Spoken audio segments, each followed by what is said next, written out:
In today's video, I'm going to teach you how to delete a timesheet in Xero. We'll walk through this process from the main dashboard so you can quickly remove a timesheet that's no longer needed or one that was created by mistake. I'll also point out a few things to double check before you delete anything, because once a timesheet is removed, it can affect your payroll records. First, make sure you're logged into your Xero account and you're on the main dashboard for the organization where the timesheet exists. From here, look towards the top of the screen for the payroll option in the main menu. This is usually displayed along the top navigation bar. Go ahead and click on Payroll. This takes you into the payroll area where you can manage employees, pay runs, and of course, timesheets. Once you're inside the payroll section, find and click on Timesheets. This might appear as a tab or as an item in a secondary menu within the payroll page. When you select Timesheets, Xero will display a list of existing timesheets for your employees.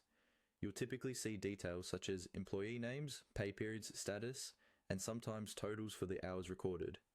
Now, from this list, you need to select the specific timesheet you want to delete. Take a moment here to make sure you're choosing the correct one. Check the employee name, the date range, and the status of the timesheet.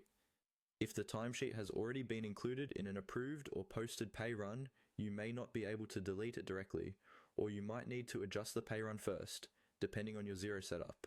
Assuming it's still eligible to be removed, click on that timesheet to open its details. When the timesheet details screen opens, you'll see the breakdown of the hours that were entered, such as regular hours, overtime, or leave, depending on how your organization uses timesheets. At the top or near the bottom of this page, look for the Delete option. This is usually a button or a link labeled Delete.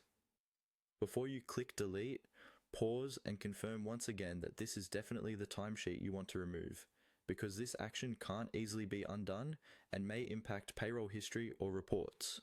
When you're ready, click on Delete. Xero may ask you to confirm your choice in a pop-up dialog. If it does, confirm the deletion. After that, the timesheet will be removed from the list and you're done.